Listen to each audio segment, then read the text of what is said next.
सर्वे भवन्तु सुखिनः, सर्वे सन्तु निरामयाः, सर्वे भद्राणि पश्यन्तु मा कश्चित् दुःखभाग् भवेत्।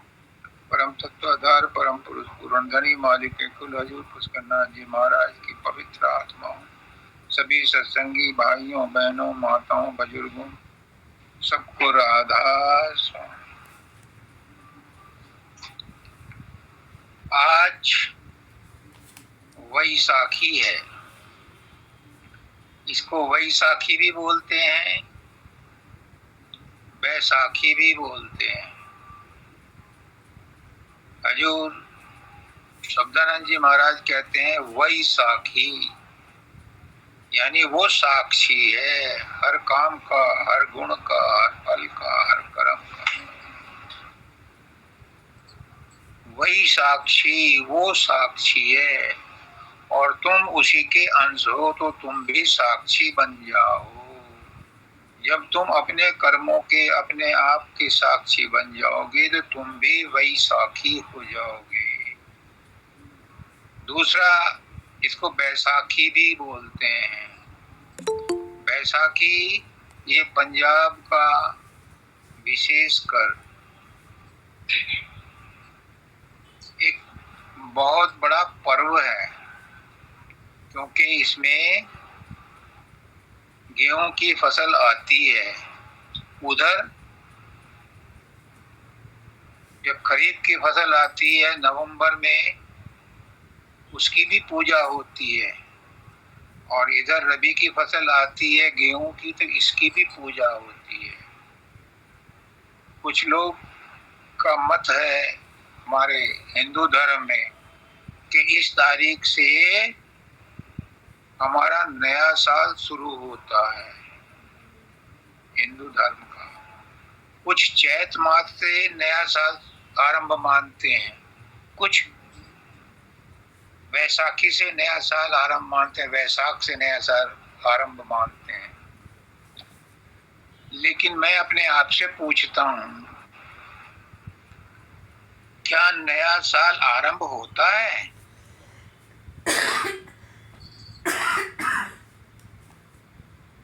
मेरे हिसाब से, मैं हो सकता है मैं गलत हूं, 100% गलत हूं।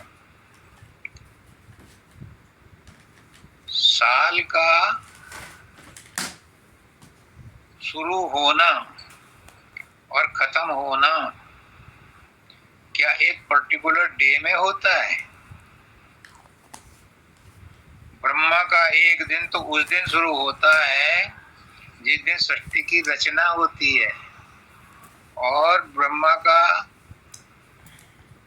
100वां दिन उस दिन खत्म होता है जिस दिन महाप्रलय होती है। तो उसके बीच में हम नए नए साल बनाए रखे हैं, तो क्या ये नए साल नए ढंग से शुरू होते हैं, पुराना खत्म हो जाता है?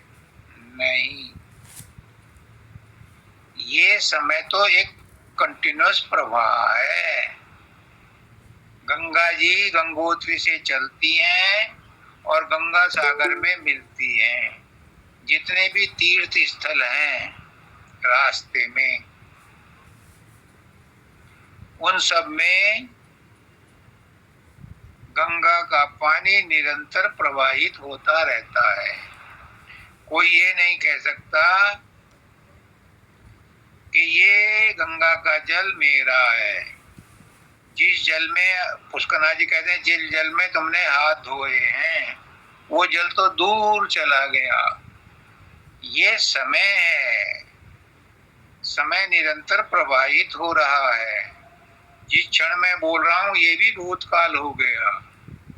इसलिए कोई ये नहीं कह सकता कि 1 जनवरी को नया साल होता है या 13 अप्रैल को होता है या चैत मास की पूर्णिमा को होता है या एकादशी को होता है। कोई नहीं कह सकता। उसकी वजह है कि साल कभी शुरू नहीं होता है, कभी बंद नहीं होता। ये तो कंटिन्यूअस धारा है, फ्लो है, चलता ही रहता है। हमने दिन रात और सप्ताह, महीने, वर्ष और शताब्दी बना लिए हैं, लेकिन इस समय के साथ में कोई भी गिनती नहीं है, समय तो अबाध गति से चल रहा है। इसलिए बैंक में, क्योंकि मैंने बैंक में काम किया है, तो बैंक में पहले 1 जनवरी से, फिर बाद में 1 अप्रैल से नया साल माना जाता है। तो हम क्या करते थे कि पुराने लेजरों के बैलेंस नए लेजर में लिख देते थे। तो क्या बारोवर के और डिपॉजिटर के खाते का पिछला हिसाब बंद हो गया था, नया शुरू किया उसने? नहीं, जो काम उसने पिछले साल में किया था अगले साल में वहीं से शुरू होता है। ऐसे ही हमारा जन्म मरण है, जो काम हमने इस जन्म में कर लिए अगले जन्म में वहीं से शुरू होता है। कोई ये नहीं कह सकता कि नया जन्म मिला है तो ये नया मिला है, पुराना संस्कार नहीं आया। सभी संस्कार साथ लेकर के आता है। वो बात दूसरी है कि संचित कर्मों की टोकरी बहुत बड़ी है, उसमें से कुछ पक जाते हैं, प्रारब्ध कर्म बन जाते हैं, उन्हें लेकर के जीव शरीर धारण करता है। तो मेरा कहने का मतलब था कि जो नया साल आया है इसमें पुराने सब कथाएं, पुराने सब संस्कार, पुराने सब कर्म धर्म साथ में चले आ रहे हैं। नए साल में ऐसा कुछ नहीं होता कि पुराने सब संस्कार मिट गए हों, किसी के नहीं मिटे। जो संबंध चाइना से पिछले साल थे वो अभी भी कंटिन्यू कर रहे हैं, जो पाकिस्तान के साथ थे, जो और देशों के साथ थे, वही कंटिन्यू कर रहे हैं। जो अदालतें जो फैसला दे रही थी पिछले साल में, उन्होंने अपनी बहियां बंद नहीं करी कि भाई पिछले साल का कोटा खत्म, नए साल से नए केस शुरू करेंगे, ऐसा कुछ नहीं होता। ये सब अबाध गति से चलता रहता है, समय कभी नहीं रुकता। हाँ, मानव दयाल जी ने कहा था कि जब समय की गति से अधिक गतिशील पर आत्मा सवार हो जाती है तो समय उसके लिए रुक जाता है। समय रुकने का मतलब है कि आप समय की गति से तेज गति वाले वाहन पर हैं, लेकिन हम समय की गति से तेज वाले वाहन पर सब नहीं बैठ सकते। कोई संत होता है जो अपनी आत्मा में रम जाता है, वो समय की गति से ऊपर उठ जाता है, समय की गति उसको प्रभावित नहीं करती है। समय क्या है? काल है, और संत काल से परे होता है। संत के ऊपर काल की घटनाओं का असर नहीं होता। इसलिए अगर समय से परे जाना है, इस साल से परे जाने हैं, तो एक सुनहरा मौका है कि मनुष्य योनि में इस काल के चक्र से, इसकी रचना से, इसके प्रभाव से बाहर निकल जाओ। सिर्फ मनुष्य योनि में संभव है, लेकिन ये कब होगा? जब आप गुरु के साथ लगोगे। इसलिए बैसाखी पर नया साल शुरू होता है, बहुत अच्छी बात है, नई नई बातें आती हैं, नई बदल आती है, नया ऊर्जा आती है, सब सही है, बिल्कुल सही है, कोई दिक्कत नहीं। लेकिन पुराने संस्कार भी हमारे साथ ही रहते हैं। गुरु क्या कहता है? गुरु कहता है कि पुराने संस्कारों को मिटाओ, नए संस्कारों को ग्रहण करो। और मानव दयाल जी क्या कहते हैं? नए पुराने दोनों को छोड़ो, क्षर अक्षर नी अक्षर पारा। क्षर को भी छोड़ो, अक्षर को भी छोड़ो, नी अक्षर को भी छोड़ो। अब द्विवेदी जी एक शब्द सुनाएंगे, उसके बाद सत्संग शुरू करें।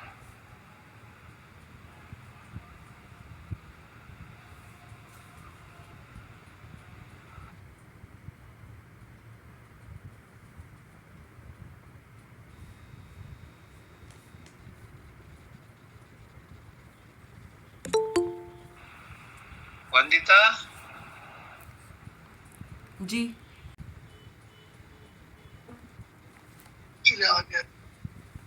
हमारे पास श्रीमान वेश जी को किस बात की चिंता, शरण में रख दिया जब माथ तो किस बात की चिंता। वो सब आता हूँ 2 मिनट में। हमारे पास श्रीमान वेश जी किस बात की चिंता, शरण में रख दिया शरण में रख दिया जब माथ तो किस बात की चिंता।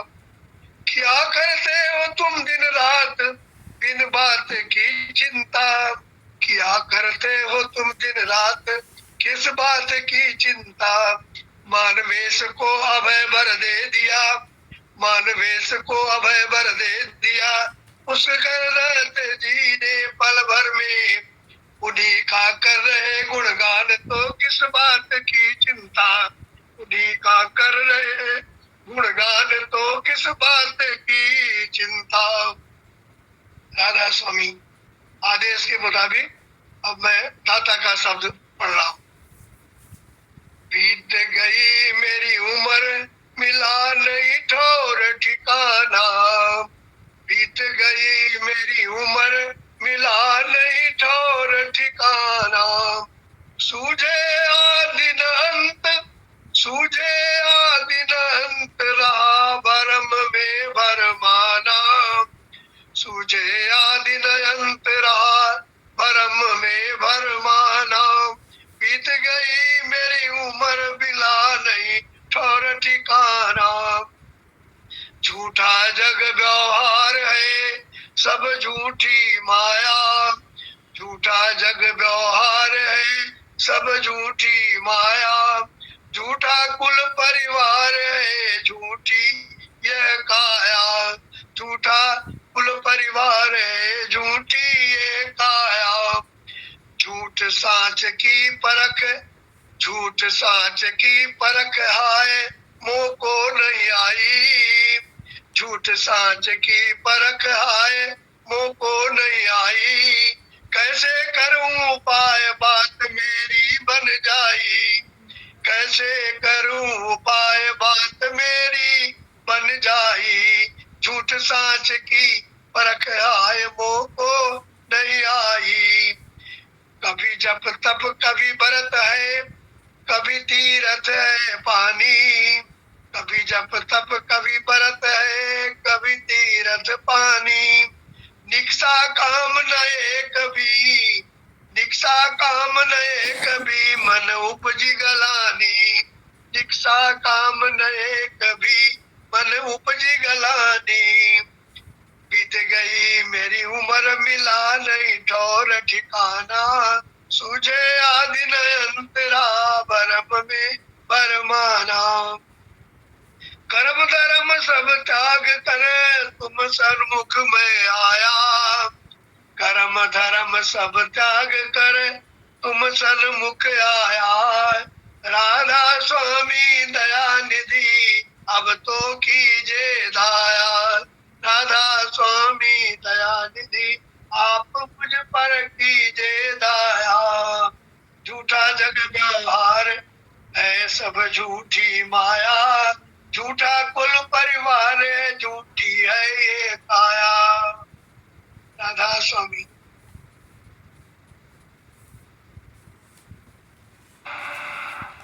राधा स्वामी। अभी जो ये शब्द पढ़ा है, बैसाखी का जो महोत्सव है, जो पर्व है, इस पर इस शब्द को अगर मनन करो, इस पर अगर ध्यान दो, इसको अगर समझ लो, तो आज का वैसाखी का पर्व भी आपको मुबारक हो, ये मनुष्य योनि भी आपको मुबारक हो, आपका जीवन आपको मुबारक हो, आपका आना इस पृथ्वी पर अवतार लेना मुबारक हो। कहते हैं खुश नसीब वो नहीं है जिनका नसीब अच्छा है, खुश नसीब वो नहीं है जिनका नसीब अच्छा है, खुश नसीब वो है जो अपने नसीब से खुश रहता है। खुश नसीब वो नहीं है जिनका नसीब अच्छा है। खुश नसीब वो है जो अपने नसीब से खुश रहता है।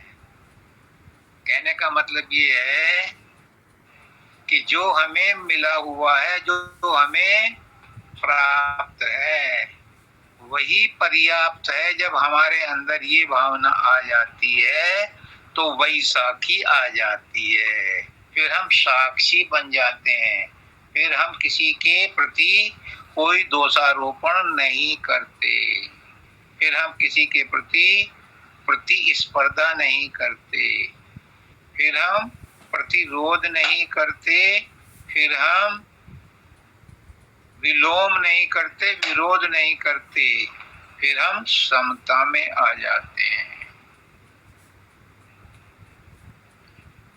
हमें अच्छे कर्मों का भी फल मिलता है, बुरे कर्मों का भी फल मिलता है,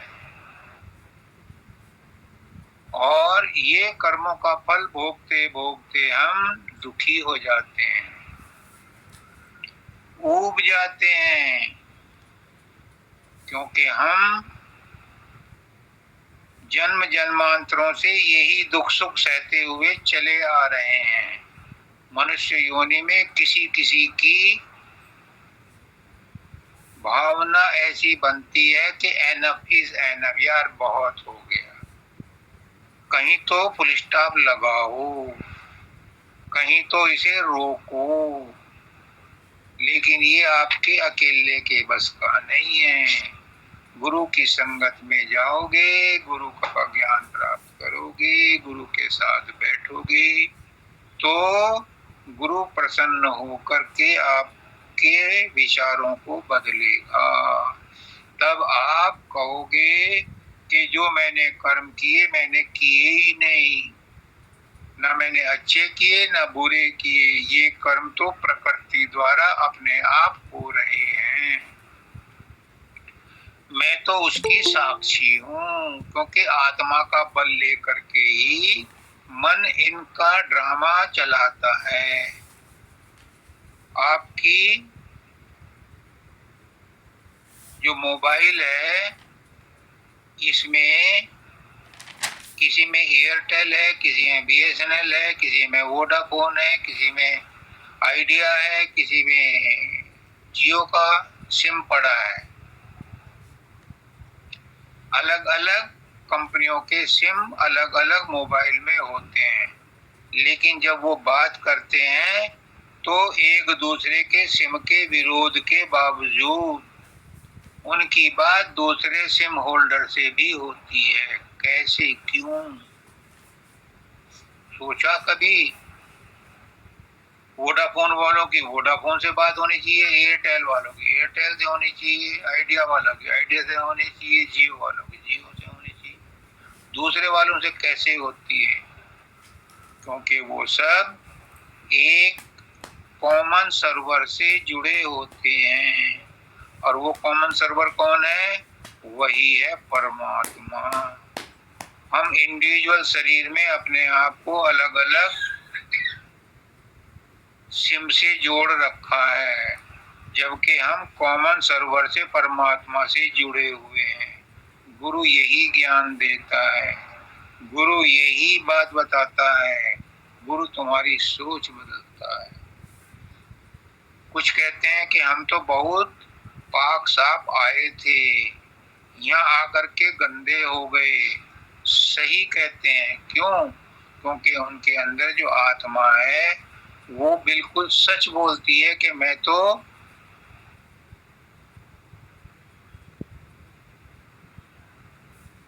निरपराधी हूँ, मैं तो निश्चल हूँ, मैं तो निर्वैर हूँ, मैं तो निस्पृह हूँ। लेकिन ये मन जो है वो हमको जबरदस्ती दोषी करार देता है और हमें कटघरे में खड़ा करता है। मुझे कहावत याद नहीं आ रही, लेकिन उसका मीनिंग ये है कि जीभ उल्टा सीधा बोल करके अंदर घुस जाती है, और जूते पड़ते हैं खोपड़ी पर, शरीर में लाठी लगती है कमर में, जीभ तो कह करके अंदर घुस जाती है। यही हाल हम सबका है। आत्मा तो पवित्र आई थी, पवित्र है, लेकिन मन उससे दुष्चरित करवा के, दुष्कर्म करवा करके उसे परेशान करता रहता है, उसे दोषी बनाता रहता है, उसे अपराधी घोषित कर देता है। और वो भी अज्ञान के कारण। कहना पुष्करनाथ जी का कि अज्ञान का जो हमारा दोष है वो सबसे बड़ा भारी पाप है। अज्ञान के कारण हम अपने आप को, अपनी आत्मा को दोषी मान लेते हैं, ये सबसे बड़ा अपराध है। तो क्या कहते हैं दाता दयाल? दाता दयाल कहते हैं कि बीत गई मेरी उम्र, मिला नहीं ठौर ठिकाना। एक उम्र नहीं बीतती, अरबों खरबों जन्मों से हम यही ढूंढते आ रहे हैं, ठौर ठिकाना ढूंढते आ रहे हैं, कहीं नहीं मिला। और मनुष्य योनि में एक उम्मीद जगी थी कि इस मनुष्य योनि में हम ठौर ठिकाना पा जाएंगे। तुलसीदास जी कहते हैं, बड़े भाग मानुष तन पावा, बड़े भाग्य हैं जो मनुष्य तन मिला है। सुर, ये जो है सुर यानी देवताओं को भी दुर्लभ है। क्यों? क्योंकि देवताओं की मुक्ति नहीं हो सकती, वो ड्यूटी के पाबंद है। मनुष्य योनि में आकर के मुक्ति संभव है, मुक्ति हो जाती है, देवताओं की मुक्ति नहीं होती। तो बड़े भाग हैं हमारे जो मनुष्य तन मिला है। उससे भी बड़े भाग हैं कि गुरु मिला है, और बड़े भाग हैं गुरु भी भाग्य से मिलता है। ये मानव दयाल जी ने कहा, मैंने नहीं कहा, मुझे नहीं पता। गुरु भाग्य से मिलता है। पुष्करनाथ जी कहते हैं कि जिसके भाग्य में जिस गुरु से संबंध है, उसी गुरु से उसका संबंध जुड़ता है। कोई जबरदस्ती किसी को गुरु नहीं, चेला नहीं बना सकता। जिसका जिसकी लिस्ट में नाम है वही उसके साथ जुड़ करके आध्यात्मिक उन्नति करता है। तो गुरु बड़े भाग से मिलता है, लेकिन गुरु मिलने के बाद उसकी बातों पर अमल करना ये इस जन्म का कर्म है। अगर गुरु मिल गया, गुरु ने नाम दान दे दिया, गुरु के सत्संग में गए, लेकिन उसकी बात को नहीं समझा, उसके ऊपर अमल नहीं किया, तो प्रेम सुख वो करनी ना बन पाई, वो कर्म ही रह गया। सुमरन ध्यान भजन अभ्यास भी कर्म बन के रह गया। करनी वो तब बनेगी जब उसको गुरु का काम मान के करोगे। जो भी काम करो ये मान के करो कि गुरु ने बताया है, गुरु का काम है। मैं तो कठपुतली हूँ, मैं तो उनके हाथ का औजार हूँ। तो तुम्हारा सारा काम फिर करनी बन जाएगा, और करनी करते करते रहनी आ जाएगी। ये तो बात है कर्म की और करने की और रहने की।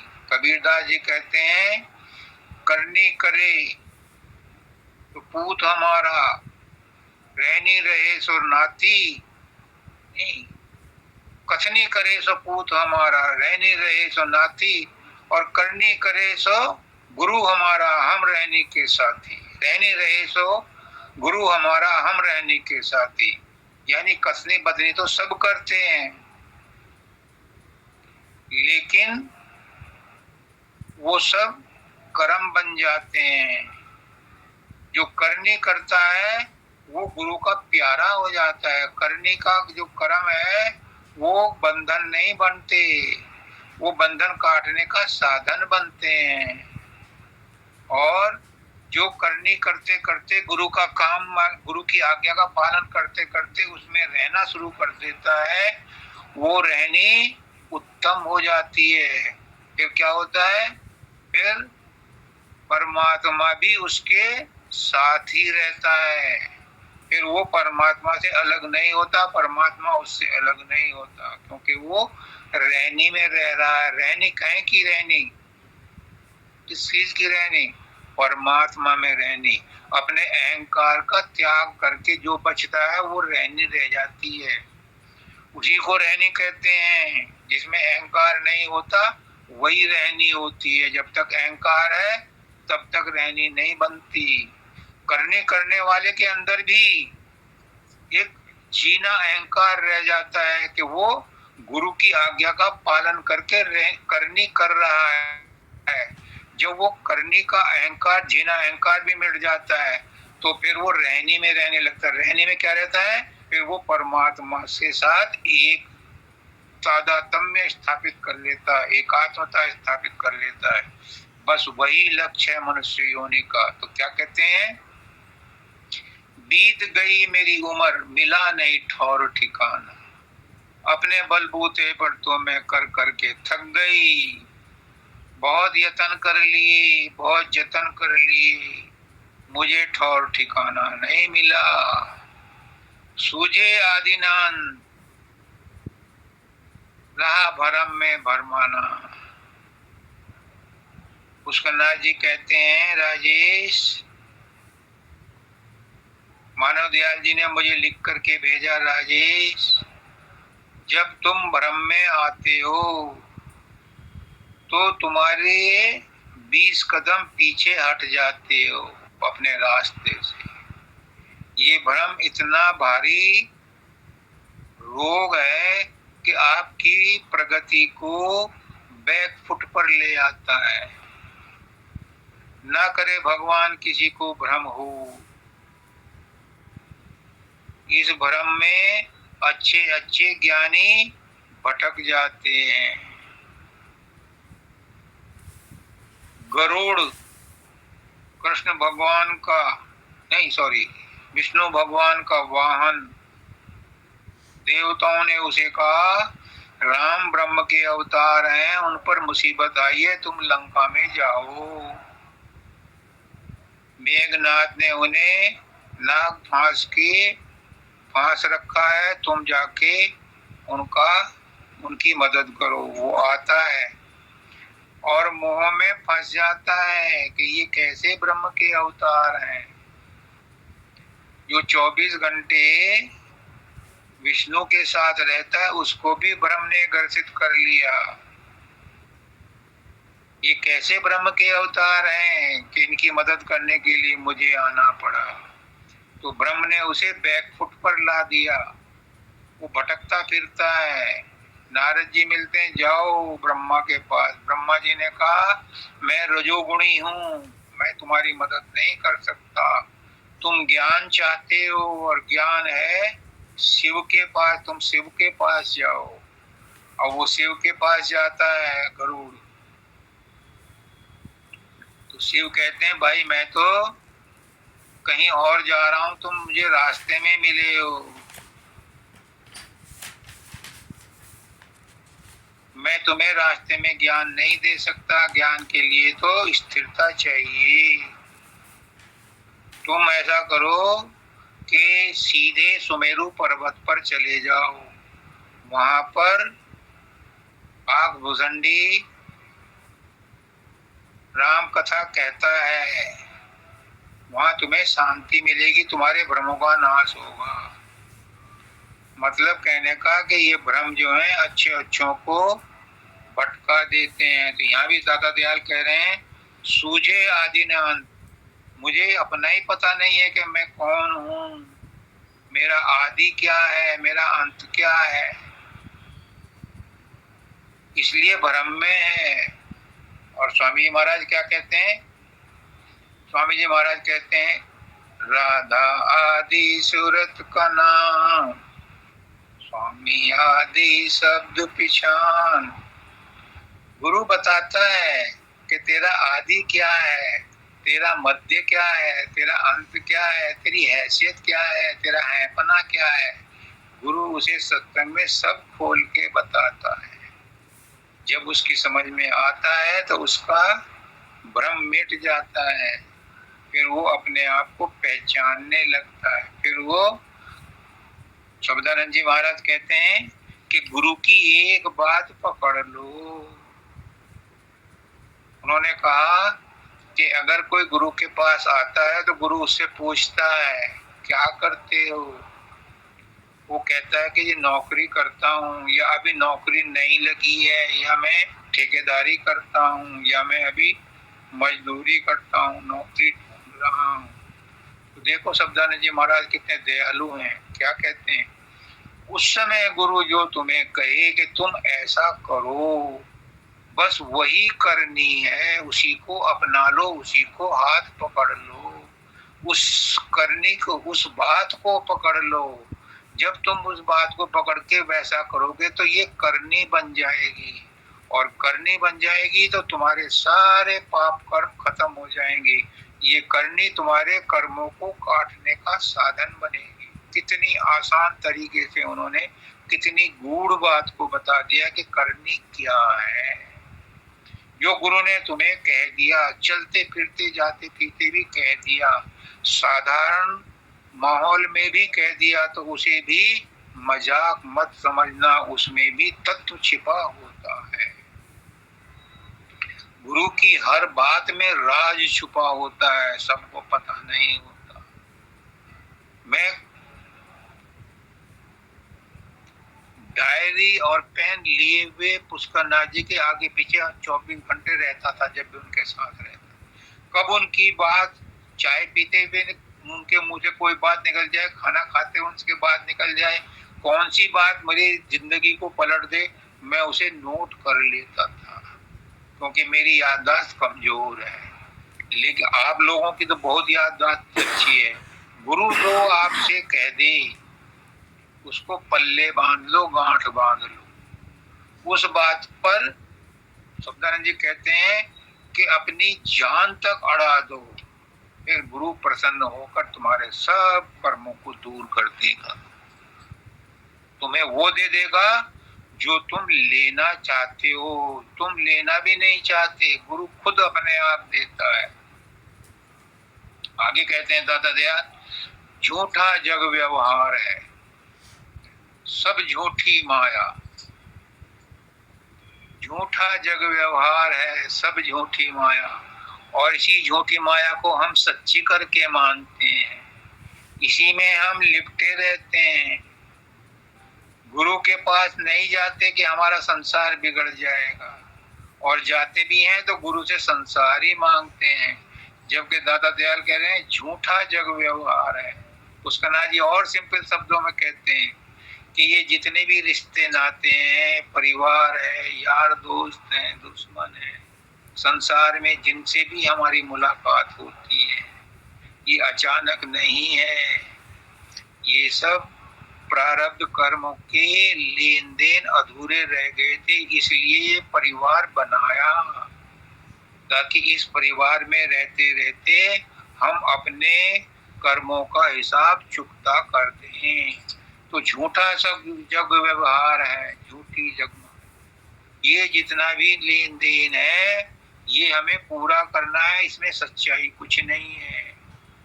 इसको सच मत मानो। पुष्करनाथ जी कहते हैं हमारा कोई सगा नहीं है, एक ही सगा है इस संसार में, वो है सतगुरु। बाकी सब लेन देन के रिश्ते हैं, बाकी सब स्वार्थ के रिश्ते हैं। वो ये नहीं कहते कि इनको छोड़ो, नहीं। जो परिवार बनाया है कुदरत ने, परमात्मा ने, वो उसकी जिम्मेदारी पूरी निभाओ। अगर इसमें चूक कर दी तो एक जन्म और होगा। क्यों? क्योंकि तुमने जिम्मेदारी नहीं निभाई। इसलिए हर संत महात्मा अपने परिवार में आखिरी समय तक उनकी सेवा करता रहता है। बाबा फकीर कहते हैं कि मैं इस समय, मुझे बहुत सत्संगी चाहते हैं कि मैं उनके साथ रहूं, और मैं मानता हूं उनके साथ रह करके मुझे बहुत आराम मिलेगा, लेकिन मैं अपनी पत्नी को नहीं छोड़ सकता जिसने 50 साल मेरी सेवा की है। अब वो बीमार है तो मैं उस बीमार को छोड़ करके अपने सुख के लिए दूसरों के साथ क्यों रहूं। यानी अपनी जिम्मेदारी पूरी करने के लिए बाबा फकीर जैसे संत भी कहते हैं कि अपनी जिम्मेदारी पूरी करो। अगर जिम्मेदारी पूरी नहीं करोगे तो मुक्ति नहीं, भुक्ति बन जाएगी, यानी कितने जन्म और लेने पड़ेंगे। इसलिए परिवार के साथ झूठा है ये मान लो, लेकिन जो जिम्मेदारियां हैं वो तो पूरी करनी पड़ेंगी, क्योंकि ये इस जन्म के नहीं पिछले जन्मों के लेन देन है। तो उन्हें पूरा कर लो और खुशी खुशी पूरा कर लो। दुख तकलीफ भी आए तो खुशी खुशी पूरा कर लो। आज एक लेडी आई थी, सत्संगी है वो, मैंने उसे कहा कि आपको जो ये वायरल हुआ है ये भी पुराने जन्मों का कर्म है। वो बड़ी खुश हुई कि मेरे गुरु ने भी यही कहा था, और अभी अभी फोन आया है कि उसकी रिपोर्ट आई है, सब नेगेटिव हैं। मैंने उसे एक बात कही थी कि ये डॉक्टरों का, केमिस्ट का जो वो होते हैं, टेस्ट होते हैं, क्या कहते हैं उन्हें, पैथोलॉजी टेस्ट हैं, इनके कर्जे देने हैं, दे दो खुशी खुशी। क्योंकि बीमारी तो कर्मों के खत्म होने के बाद अपने आप खत्म हो जाएगी। अपने शरीर में बहुत इम्यूनिटी है, वो ठीक हो जाएगी। लेकिन जिनका कर्जा देना है उन्हें खुशी खुशी दे दो। तो क्या है, झूठा जग व्यवहार है, झूठी जगमाया।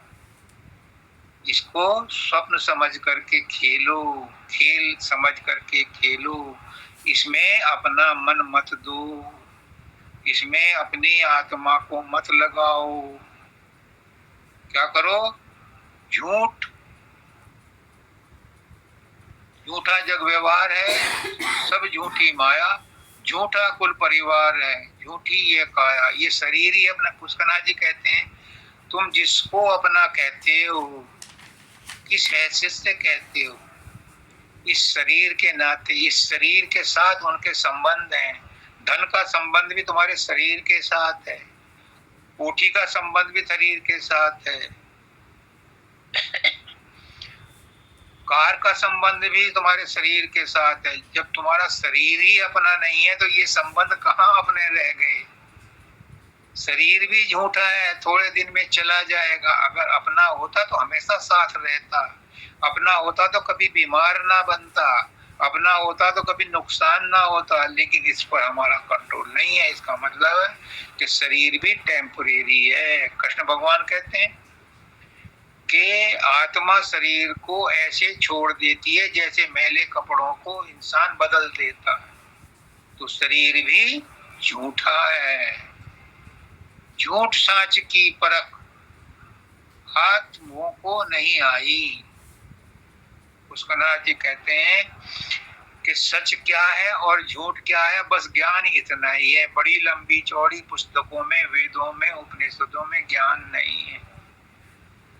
कितने रहस्य की बात उन्होंने थोड़े शब्दों में कह दी कि सच क्या है और झूठ क्या है, यही ज्ञान है। ये बात समझ में आ जाए तो तुम ज्ञानी हो गए, और जो ज्ञानी हो गया वो कर्मों से आजाद है। वो कहते हैं कि जो इन चमड़े की आंखों से दिखाई देता है, जो कुछ भी दिखाई देता, अपना शरीर दिखाई देता है, बाल बच्चे दिखाई देते हैं, कार दिखाई देती है, मकान दिखाई देता है, रिश्तेदार दिखाई देते हैं, संसार दिखाई देता है, ये जो चमड़े की आंख से दिखाई देता है ये सब झूठ है। कितनी आसान तरीके से बता दिया कि ये झूठ है। फिर सच क्या है? झूठ का पता चल गया तो सच का भी चलना है। सच क्या है? सच इन चमड़े की आंखों से नहीं देखा जा सकता।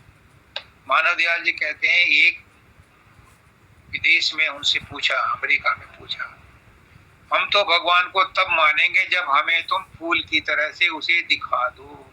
मानव दयाल जी कहते हैं कि वो फूल की तरह नहीं है, मैं कैसे दिखा दूं?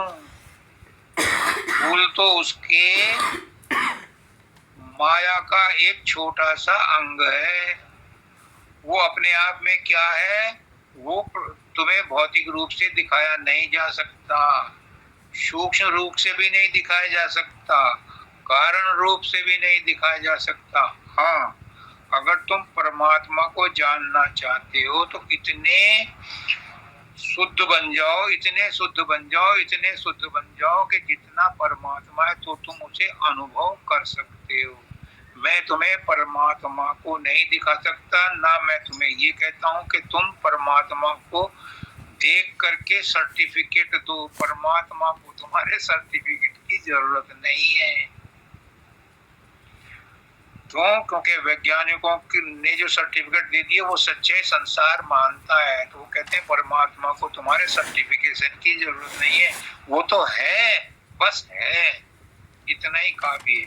तुम उतने सूक्ष्म बन जाओ जितना वो है तो तुम उसे अनुभव कर सकते हो। परमात्मा को तुम्हारे अलावा तुम्हें कोई नहीं दिखा सकता, मैं भी नहीं दिखा सकता, ये मानव दयाल जी ने कहा। तो वो इस झूठ और सच की परख मोह को नहीं आई। कैसे आती? कोई पुष्कर नाथ जी उन्हें मिलता तो बताते कि जो चमड़े की आंख से दिखाई देता है इसमें आपको सच्चाई नजर नहीं आ सकती, सच्चाई तो आपको अंदर की आंख से देखनी पड़ेगी। फिर वो कहते हैं कैसे करूं उपाय बात मेरी बन जाए। अब उसके मन में गुरु ने दया करके ये बात कहलवाई उससे कि मुझे कोई उपाय बताओ जैसे जिससे कि मेरी बात बन जाए, मेरा काम बन जाए। अब वो शरणागत हुआ है। अब तक तो वो अकड़ रहा था, अपनी व्यथा बता रहा था, उसका मन चंचल था और चंचल मन से परमात्मा की भक्ति नहीं की जा सकती। चंचल मन से तो, विचलित मन से तो विचार ही पैदा होंगे और वो विचार उसको भ्रमित करेंगे। तो कैसे करूं उपाय बात मेरी बन जाए। मुझे तो अब आपसे ये सिर्फ प्रार्थना है कि किसी तरह से भी मुझे वो उपाय बताओ कि मेरी बात बन जाए, मेरा मनुष्य जन्म सफल हो जाए। अब गुरु को दया आने लाजमी है। जो इतनी दीनता प्रकट करता है बस गुरु उसी में प्रसन्न होता है। जब कृष्ण भगवान ने कहा, नहीं अर्जुन ने कहा, कृष्ण भगवान ने कहा कि सर्वधर्मान परित्यज्य माम एकम शरणम, तो उसके उत्तर में वो कहता है कि नष्टो मोहा गत संदेहा स्मृति लब्धा तत्प्रसादात्, आपके प्रभाव से, आपकी कृपा से मेरा मोह नष्ट हो गया है, मुझे याद आ गया है मैं कौन हूँ, मुझे अंदर अब ज्ञान आ गया है आपका। तब उन्होंने उसको अगली बात बताई, क्या कैसे करूं उपाय बात मेरी बन जाई। कभी जब तब, कभी व्रत है, कभी तीर्थ पानी। अब तक तो मैं जो लोगों ने बताया उनके कहे अनुसार या मैंने लोगों को करते हुए देखा, कभी तीर्थ करे, कभी व्रत करे।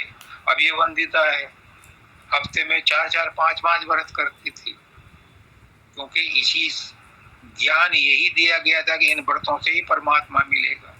तीर्थ करने वाले कई कई तीर्थ करते हैं और तीर्थ में ही प्रण लेते हैं कि अब मैं ये करूंगा, यानी उनका परमात्मा और आगे खिसक जाता है। मैं बद्रीनाथ गया तो अब मैं केदारनाथ जाऊंगा, यानी उन तीर्थों में ही अपने इष्ट को आगे खिसकाते रहते हैं, वहीं जाते रहते हैं, वहाँ कहीं नहीं मिलता। पुष्कर वो कहते हैं सब्जानंद जी कि वहाँ क्या है, पत्थर और पानी की पूजा होती है। क्या कहते हैं, कभी तीर्थ पानी निक्सा काम न एक भी मन उपजी गिलानी। अब मैं थक गया, जैसे राधा कहती है मैं थक गई, कष्ट सहते सहते थक गई। मैं भी कहता हूँ गुरुदेव मैं भी टूट चुका हूँ, इस मन से पार नहीं पाया जाता, मैं थक चुका हूँ, मैं टूट चुका हूँ, संभालो मुझे।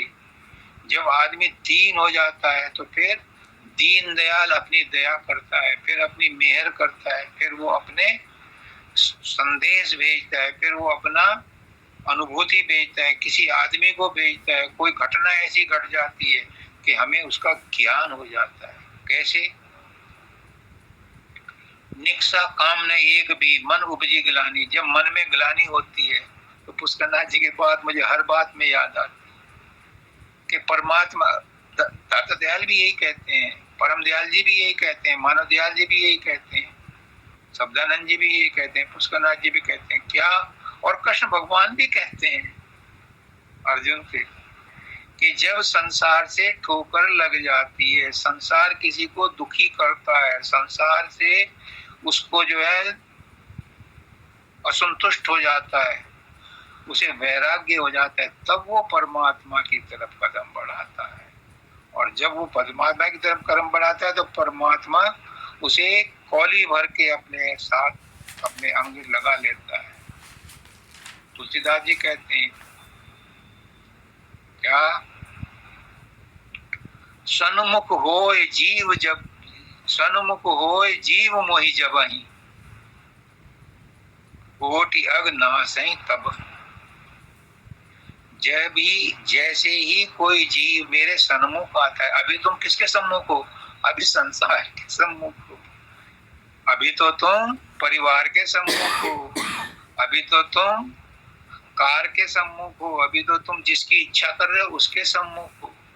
जब परमात्मा के सम्मुख आओगे, यानी संसार से तुम्हें विरह हो जाएगी, संसार तुम्हें धोखा देगा, संसार तुम्हें अच्छा नहीं लगेगा, तब तुम परमात्मा की तरफ बढ़ाओगे कदम, तो परमात्मा तुम्हारा स्वागत करता है, परमात्मा तुम्हें अपनाता है। और परमात्मा कौन है?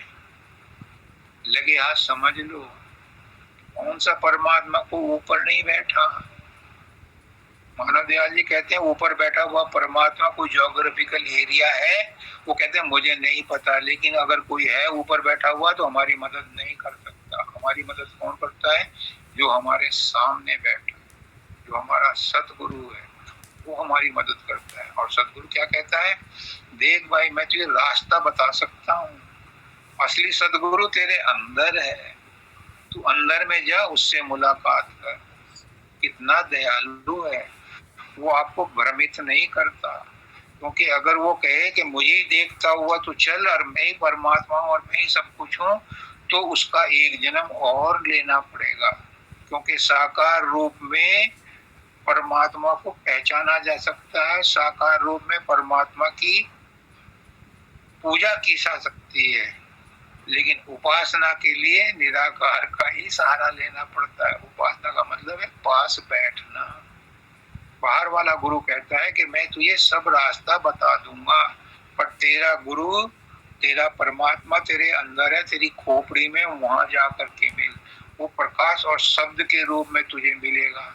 जब तू वहां पहुंचेगा तब तेरा वास्तविक उद्धार होगा। बाहर वाला तुम्हें अंदर वाले से जोड़ता है। जैसे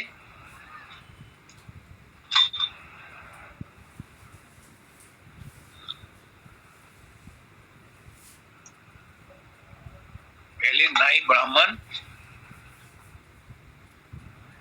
लड़के लड़कियों का रिश्ता कराते थे। आजकल तो लव मैरिज होती हैं, आजकल तो अखबारों में निकलते हैं, आजकल तो पत्रिकाओं में निकलते हैं। पहले नाई ब्राह्मण जाकर के रिश्ते कराते थे, लेकिन वो उस समय कह देते थे देखो जी, रिश्ता कराना हमारा काम था, यहीं तक की हमारी जिम्मेदारी है, आगे तुम मियाँ बीवी मिल मिला के रहना, ये इसकी जिम्मेदारी हमारी नहीं है। तो गुरु भी तुम्हें परमात्मा से जोड़ने का रास्ता बताता है। वो कहता है कि तेरा परमात्मा, असली परमात्मा, तेरा असली गुरु तेरे अंदर है, वो सब प्रकाश के रूप में है।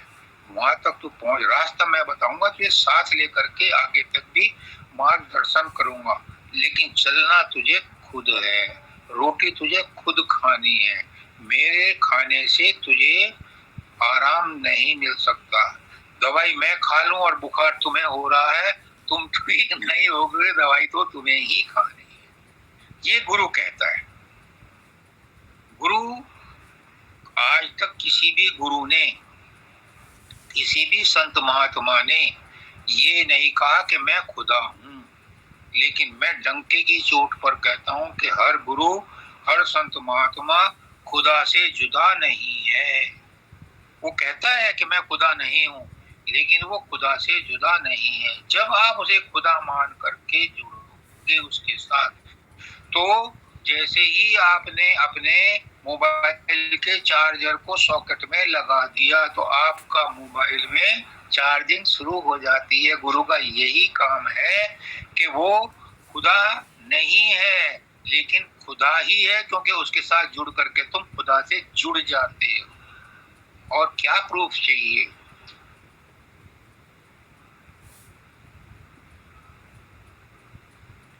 कर्म धर्म सब त्याग कर तुम सम्मुख आया। अब क्या कहता है कि अब तक जो मैंने किया, कृष्ण भगवान कहते क्या कहते हैं? सर्व धर्मान परित्यज्य, सब धर्मों को छोड़ दे, सब करनी को छोड़ दे, सब रीति रिवाजों को छोड़ दे, सब तीर्थों को और व्रतों को छोड़ दे, मेरी शरण में आ जा। और यहाँ क्या कहते हैं? कर्म धर्म सब त्याग कर तुम सम्मुख आया। मैं सब कुछ छोड़ दिया और तुम्हारी शरण में आया हूं। और जो शरणागत हो जाता है परमात्मा पिघल जाता है, सदगुरु पिघल जाता है। लेकिन शरणागत होना हंसी खेल नहीं है, बच्चों का खेल नहीं है, ये बातों का पुलाव नहीं है। सभी कहते हैं मैं तुम्हारी शरणागत हूं, लेकिन ठोक बजा करके सुन लो सदगुरु क्या कहता है। मैं नहीं कहता, सदगुरु क्या कहता है बताऊं? शरणागत की पहचान बताऊं? सुन लो, लिख लो, कागज पेन ले लो, पल्ले में गांठ बांध लो। पहले औरतें पल्ले में गांठ बांध लेती थी, कोई बात सुनती थी भूल ना जाऊं, और जब गांठ खुलती थी तो याद आ जाती थी कि किस बात की बांधी थी। गुरु कहता है शरणागत जब हुआ किसी का, तुझको बंदे चिंता क्या, गर हृदय में चिंता या पे धोखा है शरणागत ना। ये टेस्ट है। अगर चिंता है तो शरणागति नहीं है, अगर चिंता है तो गुरु नहीं किया निगुरे हो, अगर चिंता है तो अभी तुम संसार में हो। शब्दानंद जी क्या कहते हैं? मालिक के दरबार में चिंता और भाषा लेकर नहीं जाया जाता। वहाँ गेट पास नहीं मिलता, बोर्डिंग पास नहीं मिलता, भले ही तुम्हारे पास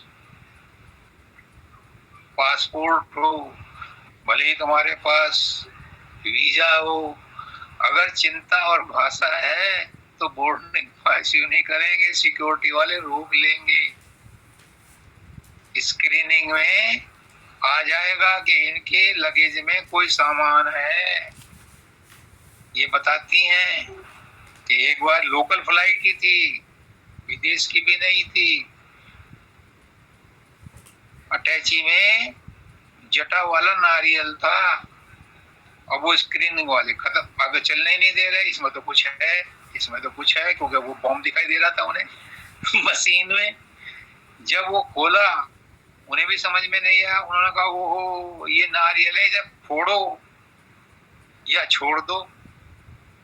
जब उसे फोड़ा तब जाकर के स्क्रीनिंग चालू हुई, तब आगे के गेट पास मिला। तो जब तक चिंता है, जब तक ये भाषा है, बकवास जो मैं कर रहा हूँ, लेकिन ये भी करनी पड़ती है क्योंकि गुरु की आज्ञा है कि मेरा ज्ञान बांटो, तो इसलिए बांट रहा हूँ। मैं जबरदस्ती किसी को नहीं बोलता, मैं चुप रहता हूँ, घर में भी चुप रहता हूँ, बहुत कम बोलता हूँ, ऑफिस में भी तब बोलता हूँ जब जाता हूँ जब कोई किसी बात पर मुझे छेड़ देता है, किसी बात पर अपना विचार व्यक्त करता है, मुझसे कहता है कि आपकी क्या राय है, तो मैं उसको बताता हूँ। अब मैंने अपने आप को कंट्रोल कर लिया। पहले मैं भी बकवास बहुत करता था, अब मैं टू दी पॉइंट बोलता हूँ। आप लोगों के लिए इसलिए बकवास करनी पड़ती है क्योंकि गुरु की आज्ञा है, बिना उसके समझ में नहीं आती। तो क्या कहते हैं? कर्म धर्म सब त्याग कर तुम सम्मुख आया। वो कहते हैं कि मैं अब शरणागत हो गया हूँ, लेकिन शरणागत की मैंने आपको पहचान बता दी। अगर शरणागत आ भी गया और फिर चिंता है तो काम नहीं है। काम उसी का होगा जो चिंता नहीं करेगा, जो कहेगा जो करी है गुरु करी है, गुरु जो करी है भला करी है। जिसके मन में ये विश्वास आ गया उसे चिंता नहीं रहने की। पास हो फेल हो, मैं आज मर जाऊं या 10 साल बाद मर जाऊं, मुझे कोई चिंता नहीं। उसका काम है, उसे लेना है ले ले, नहीं लेना है दुकान बंद कर दे। मेरा अपना कुछ नहीं है, जो कुछ है सब तो। जब ऐसी भावना आ जाती है, जब ऐसी धारणा बन जाती है, तो फिर वो विरक्त हो जाता है, फिर वो निश्चल हो जाता है, फिर उसका मन शांत हो जाता है, उसका मन शुद्ध हो जाता है, और शुद्ध मन ही परमात्मा का साक्षात्कार है। ये पुष्करनाथ जी ने कहा है। तो सारा खेल मन का है, आत्मा तो अचल अजर अमर अविनाशी है। सारा खेल इस मन का, इस मन को शुद्ध करना है, इस मन को पवित्र करना है, इस मन को सुसंस्कृत करना है, इस मन को सुमन बनाना है, इसी मन को अमन बनाना है। और वो तुम्हारे अकेले के बस का नहीं है, वो गुरु के साथ लग करके होता है। तभी वो गुरु के पास आया है और कह रहा है सब कर्म धर्म छोड़ दिए मैंने, सब आस जगत की छोड़ दी मैंने, सब सहारे जगत के छोड़ दिए मैंने। पुष्करनाथ जी कहते हैं कि हर आदमी अपनी इमरजेंसी के लिए एक लिस्ट बनाता है कि मेरी कौन कौन मदद करेगा। एक बात पुष्करनाथ जी की इतनी अमूल्य है, लेकिन उस लिस्ट में सगे संबंधियों का सबका होगा, और रिश्तेदारों के भी। कोई अगर मिनिस्टर है, कोई डीएसपी है, कोई पुलिस में है, कोई मिलिट्री में, उनके नाम भी होंगे, चाहे भले ही उससे डायरेक्ट कभी जान पहचान ना हुई हो, लेकिन मेरे जानने वाले का है, वो उसका भी नाम आपकी लिस्ट में है कि उससे मुझे मदद मिल जाएगी। लेकिन कृष्ण भगवान कहते हैं कि जो भी किसी की मदद करता है वो मेरी इच्छा से ही करता है। उसकी भी अगर कभी कोई मदद करेगा तो गुरु की मदद से ही उसकी मदद होगी, गुरु की चाहने से ही उसकी मदद होगी। और गुरु का नाम कहीं इसकी लिस्ट में होता ही नहीं, परमात्मा का नाम उस लिस्ट में होता ही नहीं जिसमें वो ये मान के चलता है कि ये मेरी मदद करेंगे। तो फिर उसकी मदद कैसे होगी?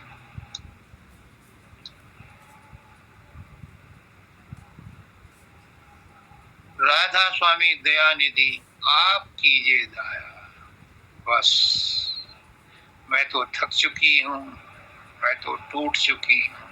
मैंने आजमा लिया सारे संसार को, मैंने सारे परिवार को आजमा लिया, कोई मेरा सगा संबंधी नहीं है। हे राधा स्वामी दयाल, हे संत सद्गुरु वक, हे गुरु महाराज, बस आप ही मुझ पर दया करो तो मेरा उद्धार हो। ये है आज की वैसाखी का आशीर्वाद कि इस अवसर पर आप आज गुरु को अर्पण कर दो। आप कहते हो ना नया साल शुरू हो रहा है आज, तो नए साल में ये संकल्प ले लो कि पुराने जितने भी कर्म थे मैंने आपको अर्पण कर दिए। आज से मेरा नया जन्म शुरू हो रहा है, आज से मैं आपकी हो गई, आज से मैं आपका हो गया। आप मुझे सुधारो संभालो, आपके दर पर पड़ा हूँ। कुछ एक वो है कव्वाली, तेरे दर पे आया हूँ कुछ करके जाऊंगा। तो हम गुरु के दरबार में पड़े हैं, गुरु के दर पर पड़े हैं, लेकिन दर पर पड़े हैं, हमारे हाथ में कुछ नहीं है। जब उसकी मर्जी होगी वो देगा, जितनी मर्जी होगी उतनी देगा। हम क्यों मांगे हमें ये दे दे? ना ना ना, जो तेरी मर्जी है वो कर ले। हमारे अंदर तो इतना ही तौफीक थी, इतनी शक्ति थी, शक्ति भी तेरी थी। तूने ही अपने दर पे बुलाया है, तूने ही हमसे समर्पण करवाया है। हमारे बस में तो उतना भी नहीं था। अब तूने इतना कराया तो आगे भी करा के दे दे। वो करा दे जो तू चाहता है, मैं वो हो जाऊं जो तेरी मर्जी है। जब ऐसी भावना आती है, परमात्मा उससे दूर नहीं रहता। परमात्मा तो कहता है अरे मानव दयाल जी छाती पे हाथ मार के कहते थे, जो गुरु का हो जाता है, गुरु अपनी जान पे खेल के उसकी रक्षा करता है। तो उस भक्त को का बाल बांका नहीं होता जो गुरु की शरण में आता है, जो गुरु का सहारा पकड़ लेता है। सब सहारों का सहारा एक है और वो है परमात्मा, वो है सतगुरु। आज का सत्संग में यही समाप्त करता हूँ। सबको राधा स्वामी। शरण शरण के नित कोई और न काम, गुरु बसो चित आए मेरे, बख्श दो निज नाम। तेरी शरणागत हुआ, अब किसकी राखूं आस। आस तो तेरी दया की, जग से रहूं उदास। रूप ध्याऊं नाम गाऊं, शब्द गाता मन। आठों याम तेरा ही सुमिरन, भाग मेरा धन। निज कर कमल धर, दिया चरण लगा। पतित पापी दर गया, गुरु शरण तेरी आय। मुक्ति की नहीं चाह मन में, धरती प्यारी लाज। राधा स्वामी की दया से, भाग पूरन जाग। मुक्ति की नहीं चाह मन में, धरती प्यारी लाज। राधा स्वामी की दया से, भाग पूरन जाग। चरण शरण की नित कोई और न काम, गुरु बसो चित आए मेरे, बख्श दो निज नाम। अतः बख्श दो निज नाम, सद्गुरु बख्श दो निज नाम।